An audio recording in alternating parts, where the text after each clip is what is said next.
Imagens dramáticas que revelam as péssimas condições enfrentadas pelos detentos do Presídio Central de Porto Alegre. Uma realidade que levou 8 entidades do Fórum da Questão Penitenciária do Rio Grande do Sul a fazer uma denúncia à Organização dos Estados Americanos. Para as entidades, houve violação dos direitos humanos no presídio. A denúncia é de janeiro deste ano, mas desde 2008, depois de uma CPI no Congresso Nacional sobre o sistema penitenciário, o presídio passou a ostentar o vergonhoso título de pior do país. Esse é o corredor de entrada do Presídio Central de Porto Alegre. É por aqui que passam todos os presos que chegam a este, que é um dos maiores presídios do Brasil. Ele foi construído em 1959. Desde então a capacidade é a mesma, 2.069 vagas. Mas hoje estão no Presídio Central de Porto Alegre pelo menos 4.300 pessoas.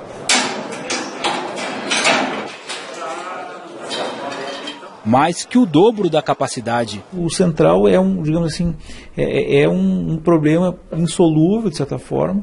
Eu costumo dizer que é o maior precatório penal aqui do estado do Rio Grande do Sul. Sidney Bijusca, juiz responsável pela fiscalização dos presídios da região metropolitana de Porto Alegre, vive com uma câmera em punho. Há anos, registra a rotina do central. Cela padrão do Presídio Central.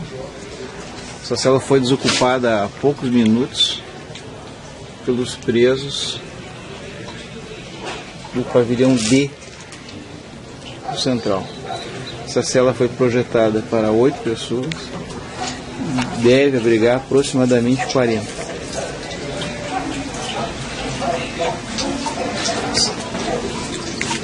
Cela que estava ocupada até há poucos minutos.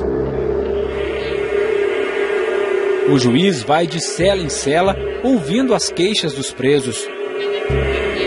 Em um ambulatório dentro do presídio, ele encontrou este homem, que já não tinha forças para falar.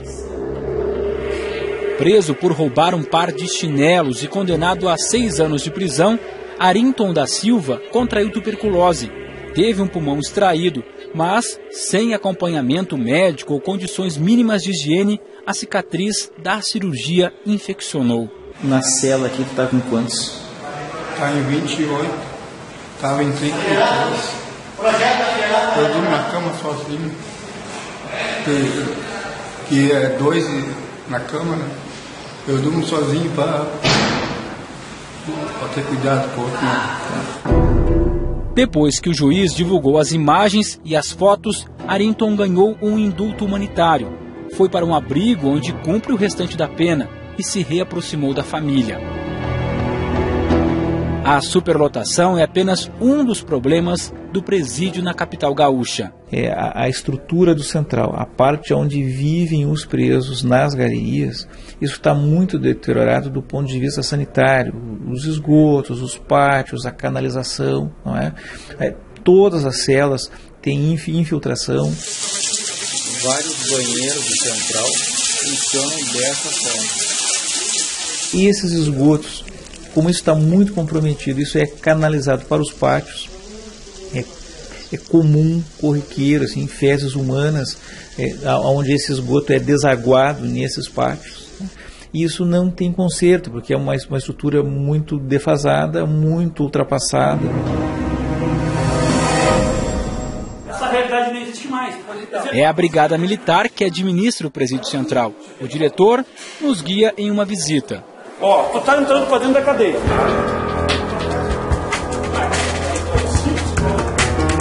Acostumado a lidar com todos os tipos de criminosos, ele dá ordens por onde passa. Então vamos passar que a gente tá trancando tudo. Isso aqui é uma cidade que ela tá parada para você.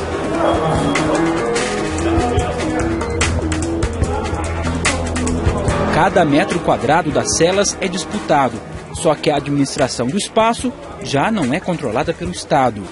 O Estado controla a porta de entrada do presídio, controla os corredores, mas no momento que o sujeito adentrou na galeria, da porta da galeria para dentro, ali as regras são ditadas por quem controla internamente aquela galeria. Ou seja, aquele grupo criminoso comanda aquela galeria é que é, em última instância, o responsável por assegurar a integridade física, né, das pessoas que estão ali dentro.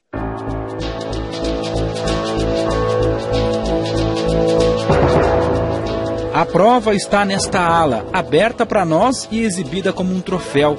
Portas em todas as celas, paredes pintadas, celas arrumadas de forma impecável. Não há sinal de sujeira. Aqui nós limpamos 6 vezes ao dia. Começa às 6 horas da manhã, tá? Vai parar só às 9h30 da noite, que é a última limpeza que a gente faz.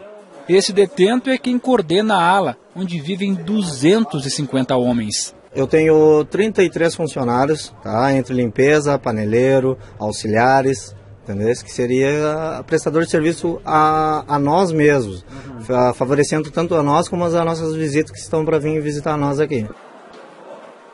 Nesta outra ala, a segurança foi conquistada depois de anos de agressões e espancamentos. Aqui vivem quase 30 travestis. Teve várias ocorrências com várias outras travestis. A punição das travestis antigamente era ser raspada a cabeça. Raspa o cabelo, sabe? Essa ala para os travestis existe há mais ou menos um ano. Eles vivem aqui de forma mais harmônica e nas celas também conseguem ter uma vida um pouco melhor. Nessa aqui, por exemplo, vivem 6 casais, porque os travestis aqui têm direito a viver com os companheiros. E são eles que organizam tanto as celas como a própria ala. O que, segundo a direção do presídio, deixa esses presos mais calmos e também garante a eles uma segurança, porque os presos acabavam sofrendo algum tipo de represália quando eram misturados com os presos em outras alas aqui do Presídio Central. Há outros exemplos positivos no presídio de fama tão negativa. Os usuários de drogas em recuperação e com bom comportamento também cumprem pena de forma diferenciada. Podem participar de oficinas. A gente precisa criar uma outra cultura, uma outra imagem de cada pessoa que está aqui. E eles não são números, cada um tem uma história de vida, teve uma dificuldade.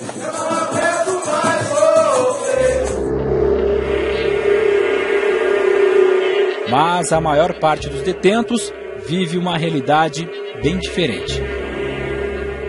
Olha, o Presídio Central de Porto Alegre ele não tem habitabilidade na maior parte do seu espaço físico e ele não promove, não garante as condições mínimas de saúde que a vigilância sanitária deveria assegurar em termos de qualquer instituição. O governo do estado, responsável pelo presídio, promete construir novas unidades para aumentar a capacidade da instituição. Nós vamos gerar vagas, né? Nós estamos com empreendimentos, inclusive alguns já contratados. Esse ano nós iniciamos várias obras para desafogar essa superlotação do Presídio Central. A superlotação é uma constante no sistema prisional do Brasil. Em Rondônia, o Conselho Nacional de Justiça ouviu dos presos algo alarmante. Nessa cadeia tem serra, tem arma, tem celular, tem tudo aí dentro. Nós estamos correndo sério risco de vida. Nós sabemos tudo. Tem serra, droga, arma, celular. Nós estamos aí dentro. Na caixa d'água tem uma pistola. Dentro da cadeia mesmo. Na caixa d'água tem uma pistola. Dentro da cadeia tem 38. Em um dos presídios da capital, Porto Velho, espaço em cela é artigo de luxo. Quantas vagas aí? Nós estamos 18. Quantas vagas? 5. A cela está lotada aqui, não tem como não. Em Santa Catarina, o drama se repete. Cada jegue dessa aqui tem 2 dormindo. Tem quase uns 20 no chão. Dormindo no chão. À noite não sobe espaço. À noite, para quem andar aqui dentro, não tem como ser. 8 vezes que eu tô aqui, eu saí 3 vezes só. 3 vezes saiu pra fora pra tomar banho de sol, porque não tem, é muita gente. 7 agentes prisional pra 1000 presos. Não tem como eles cuidar de 1000 presos com 7 agentes prisional pra dentro de uma casa. Não tem como. Nas unidades femininas, chove dentro das celas. Começa a escorrer a chuva, daí a gente tem que pegar, tirar os colchão e esperar passar a chuva pra secar pra voltar a dormir, porque os barracos também já tem meninas que dormem de praia. Empilhar os colchão, acaba molhando, ainda quando escorre na água assim, começa a chover vários chão. A sociedade tem que ter em mente que essa pessoa ingressa no sistema penitenciário e vai voltar para a sociedade. Se elas forem tratadas como monstros, elas vão voltar para a sociedade de monstros. Se elas forem tratadas como pessoas dignas, elas vão voltar como pessoas dignas.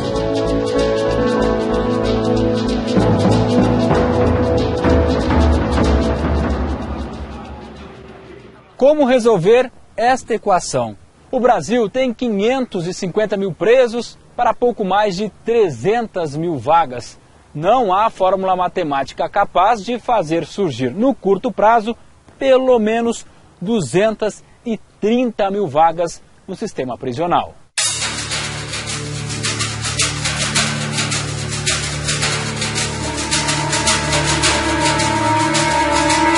Esse problema do encarceramento no Brasil, ele é multifacetado, né? No âmbito do poder judiciário, nós temos a questão do mau gerenciamento do processo e má condução desses processos, né? Na órbita do poder executivo, a má aplicação de recursos públicos. Entre 2011 e 2012, o DEPEN, Departamento Penitenciário Nacional, abriu 7.200 vagas em todo o país. Mas para zerar o déficit, esse número teria que ser multiplicado por 33.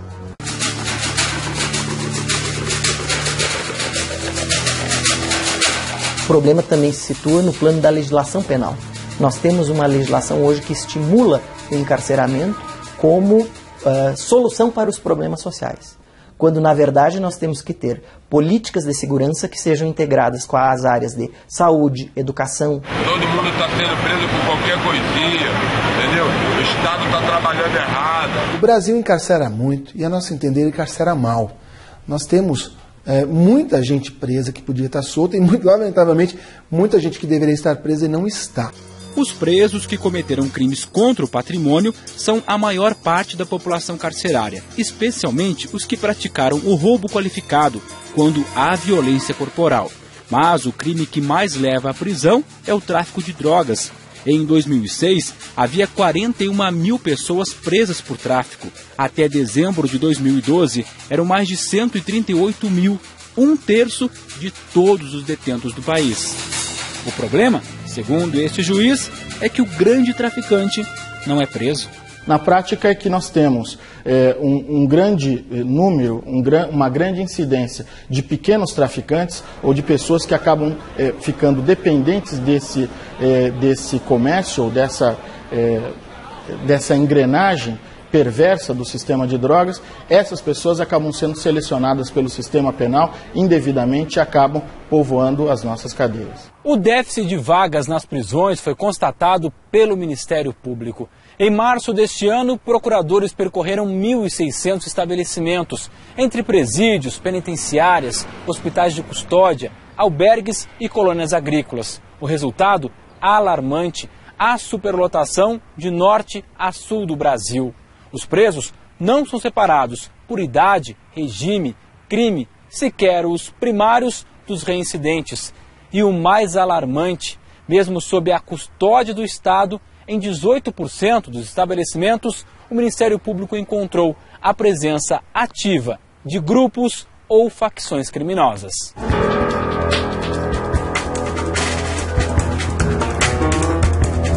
Hoje, os presídios funcionam mais como escolas de aperfeiçoamento de práticas criminosas do que em meio o local de ressocialização de presos, em prejuízo da sociedade. Com isso aumenta-se a reincidência, com isso nós chegamos ao ponto de termos estabelecimentos prisionais sob forte influência de organizações criminosas, ou seja, há um sistema assim, de promiscuidade muito grande que explica por que os presídios brasileiros sabidamente são escolas do crime. O levantamento também revela um alto número de rebeliões. De fevereiro de 2012 a março deste ano, ocorreram pelo menos 121 motins, 23 deles com reféns. No mesmo período, houve mais de 20 mil fugas e quase 800 pessoas foram assassinadas dentro dos presídios. O que piora essa situação é a lentidão da justiça. Os presos provisórios, aqueles que ainda não têm condenação, são grande parte da população carcerária. Muitos dos que estão nas cadeias ainda não foram ouvidos por juízes, não passaram por um julgamento ou sequer se defenderam. São 230 mil presos provisórios. Se a gente fizer uma conta rápida, isso representa quase o que falta de vagas. Nós encontramos em algumas varas processos parados há mais de 10 anos sem movimentação. E o sujeito segregado, preso, quando já deveria estar em liberdade. Por trás desta lentidão, um imenso déficit de defensores públicos nos estados. São eles que deveriam ouvir os acusados no momento da prisão. Mas o primeiro contato costuma demorar meses. Segundo a Defensoria Pública, existem pouco mais de 5 mil defensores públicos estaduais. Das 2.700 comarcas brasileiras, pouco menos de 800 ou 30% do total contam com pelo menos um defensor público. Em 65% dos presídios não há um defensor público, um advogado à disposição dos presos para tratar de questões relativas ao cumprimento de sua pena, sugerindo, portanto, que ou esses presos ficam desassistidos ou precariamente assistidos, já que eles não podem sair do presídio para consultar advogado fora dele.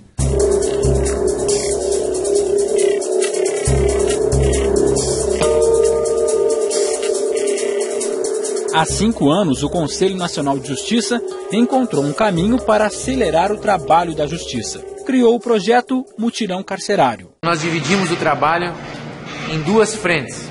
A primeira delas são essas visitas que a gente vem fazer a todas as unidades do Estado, exatamente para ouvi-los, para saber quais são as reivindicações, para saber quais são os problemas que vocês enfrentam aqui, para saber as condições que vocês estão aqui. E ao mesmo tempo, todos os processos de quem está condenado está sendo analisado lá por um grupo de juízes, promotores e advogados. Quem eventualmente tiver direito a algum benefício, vai receber. Por vezes, nós chegamos em estados da federação em que Poder Judiciário e Poder Executivo Estadual não trocam informações sobre o sistema penitenciário, não gerenciam essas informações. E o mutirão também chega com esse objetivo. Desde 2008, os juízes fazem uma imersão em cada estado e no Distrito Federal. Ficam entre 30 e 60 dias vasculhando amontoados de processos. Entre 2010 e 2011, cerca de 300 mil processos foram analisados, quase 50 mil benefícios foram concedidos e 25 mil presos que já tinham direito à liberdade saíram dos presídios. Um avanço pequeno diante do imenso déficit de vagas.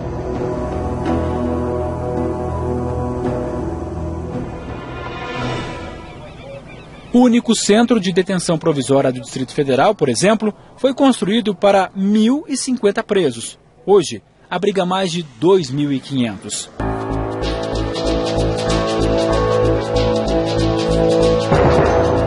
Em 2011, o governo federal criou o Programa Nacional de Apoio ao Sistema Prisional, com previsão de investir até o fim deste ano R$1 bilhão e 100 milhões de reais. Já foram assinados contratos com 23 estados para a geração de 42.500 vagas. Mas só liberar recursos não basta. É preciso administrar o dinheiro. No ano passado, 110 milhões de reais foram devolvidos aos cofres públicos porque os estados não haviam sequer dado início às licitações para a construção de presídios ou simples ampliação de vagas em instituições já existentes. No ano de 2012, por exemplo, nós tivemos 11 estados da federação que receberam recursos da União e durante 5 anos não executaram nada desses recursos e a União se viu obrigada a retomar esses recursos, porque eles não foram utilizados por estados onde a situação prisional era absolutamente e continua sendo absolutamente caótica.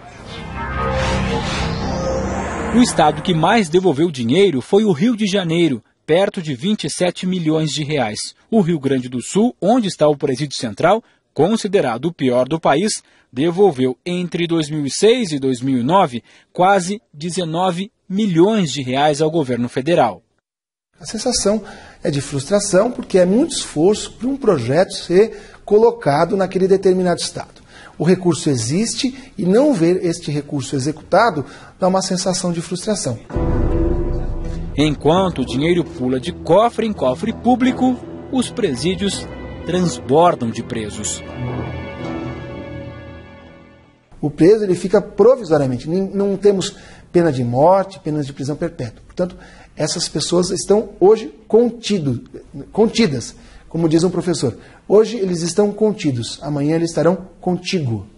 Então nós temos que pensar como essas pessoas vão voltar para a sociedade, elas têm que voltar melhores do que entraram.